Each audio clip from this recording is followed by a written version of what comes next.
Hey everyone, it's Kevin, and in today's video, I'm going to tell you some signs that you have a bad relationship with food. Don't forget to hit the subscribe button so you never miss a video, and if you want to speak with me, there is a link below. And if you want to start your own YouTube channel, then check out the Creative Business Academy by Essetino Artists. There is also a link below. Let's talk about the signs that you have a bad relationship with food. This is a big topic. How do you establish a healthy relationship with food? I think it's a misnomer because you can't have a relationship with something that's not talking, something that's inanimate, something that doesn't have a conscience. You can have a relationship with your dog, you can have a relationship with your family or your loved ones or your coworkers, but you can't have a relationship with food if you think about it. However, relationship is the best word that we have. And I understand what people are saying when they talk about a relationship with food. So that's the terminology that I'm going to use on this video because that's what everybody understands. Number one, you're too obsessed with nutrition facts. You pick up a box, you don't know what's in it, and so you immediately turn to the side of the box to look at calories, fat, sugar, salt, whatever else is on the box. Maybe you look at the ingredient list too. You know, go line by line. You got to find that one ingredient, that naughty ingredient that's going to invalidate the entire food. But before you go to a restaurant, you download the nutrition facts. You look at the nutrition facts on the menu. You use apps. You go to calorieking.com. You look at some nutrition database. You've got to calculate everything. You've got to look. You've got to know what's in everything. If you had a normal relationship, you wouldn't be doing that. You would just eat the food. You would eat it because it looks good, or because it's something that you want to try, or because with all that information you have about diet and nutrition, something tells you that it would be a positive addition to your diet. The second sign that you have a bad relationship with food is that you label everything as good and bad. Life is not so simple. You cannot categorize everything into neat little compartments. You cannot say this is good, this is bad, this is processed, this is unprocessed. In my previous video on processed foods, I pointed this out, that there is no such thing as processed and unprocessed. There's a spectrum. Some foods are really processed, like Twinkies, for example, and some foods are really unprocessed. Let's say a bag of beans, very unprocessed.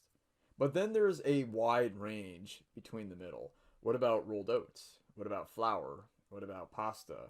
What about chocolate? What about fat-free yogurt? What about protein powder? All of those have gone through some level of processing, but we never label that as processed. Usually processed foods have a lot of ingredients and unprocessed foods have very few ingredients. So you might want to talk about foods with fewer ingredients and foods with more ingredients. But the concept is the same. It's a spectrum. It's not one or two categories. So don't think in terms of black and white, because that's the problem with a lot of disordered eaters. They're thinking black and white, like I'm either recovered or I'm not recovered. I was good today or I was bad today. It was a good day or it was a bad day. Or I had one bad thing and everything else was good. Quit thinking like that. Most things in life are not either or. Most things in life do not fall into one or two categories.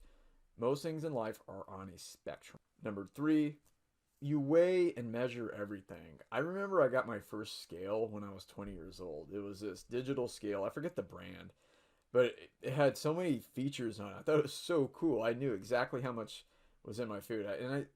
I had good intentions. I wanted to know what I was eating. I wanted to track things. But next thing I knew, I was weighing sweet potatoes. I was weighing vegetables. I was weighing everything. Like, who weighs a red pepper? Just eat the red pepper. But it became this obsession, and I couldn't put anything in my mouth until I weighed it and I measured it. That's too far. I'm not saying there's no use for a scale. Some people want to be really diligent and they want to have their macros on point. That's fine. Just understand it can become an obsession really fast. And you should know what a typical portion is for you. I don't need to measure my sweet potatoes anymore. I know that if I have a large sweet potato, that's probably going to fill me up. In fact, I know it's going to fill me up. So I don't care if it's 375 grams or if it's 422 grams. It just doesn't make a big difference. I used to weigh my rolled oats in the morning. After a while, I thought, why am I doing this? I already know how much I eat. It's the same portion every single day. If you are making something really specific and it calls for a specific amount, then yeah, a scale might work. Or this is a little trick that I've tried in the past, is if I'm eating something that's high in calories like chips or M&Ms or something, I will put it on the scale and then I'll put it on the scale afterwards, because then it keeps me accountable. It's like, ooh, now I know how much I'm going to eat. I don't always do that, but that's a little hack that you might want to use to stop the mindless eating, because if you weigh it before and after, now you have to see the results and it keeps you accountable. Let me know if that works for you. What I'm saying is you shouldn't be weighing everything. Don't weigh vegetables. Don't weigh your oats in the morning. Don't weigh the apple you're going to eat. Not worth it. Number 4, you've eliminated large groups of food. I was watching one of those what I eat in a day videos, which I still haven't made. I should make one of those. But I was watching this, I think she was a pharmacist, and she looked emaciated. I think she was orthorexic, if I had to guess. I won't say her name. But her skin was pale. She didn't look healthy at all. And she was eating nothing but vegetables, no oil, no salt, certainly no sugar, not a lot of fat. It was basically what I was eating when I was orthorexic. It's just like raw fruits and vegetables, some nuts, very little flavor. I don't know how she can sustain that. I don't know who would watch that and say, wow, I want to follow this diet. This looks amazing. It wasn't amazing at all. And she's a pharmacist. She should know better. But it was a really bland diet, and a lot of disordered eaters take pride in how bland their diets are. It's like no salt, no sugar, no oil. I notice a lot of vegans do that. They don't do oil. I think oil has its place, especially if it's something really good like extra virgin olive oil or avocado oil. I mean, if you're going to have a salad, at least put a little bit of oil on it for flavor. Oil has a place in its diet. I'm not one of those no oil advocates. More on that in a future video. But I'm not a big fan of completely eliminating food groups. I don't eat a lot of meat and dairy. I'll make that clear right now. I don't. Once in a while, a cup of Greek yogurt, maybe some ice cream to celebrate. We had a barbecue here the other day. There was some cake. I'm sure it wasn't vegan. And if I do have access to high quality meat, I might have that. It has to be really high quality. Even then, I might just have 4 or 6 ounces, and that's maybe once a month. So yes, I confess I am not a pure vegan. I do allow some animal products into my diet, but by and large, not a lot. For example, today I didn't have any. In fact, this entire week I haven't had any animal products. I think if you're going through recovery, one of the things you need to do is to allow something from every food group. You can prefer one food group over another. You can be heavy on the grains or the vegetables. You can also add a lot of nuts and healthy fats. That's fine. That's actually really good.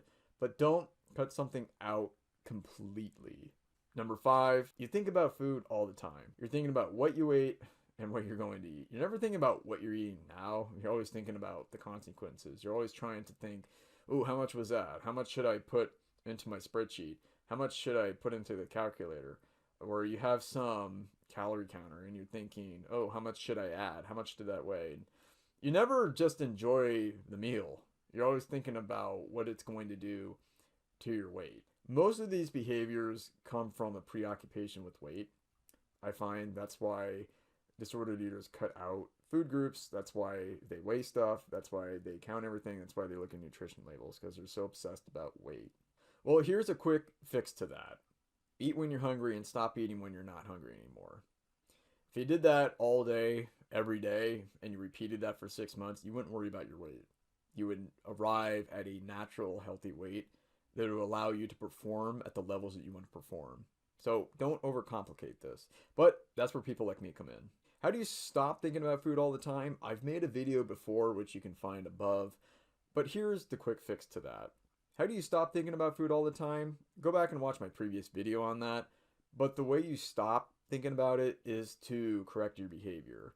Don't engage in behavior that's going to make you think about it more. So if there's some food that you don't want to eat, don't eat it. If you don't feel comfortable eating certain foods, don't eat them. Now, having said that, you don't want to deny yourself. You don't want to restrict. You don't want to cut out entire food groups. You definitely want to give yourself what you need.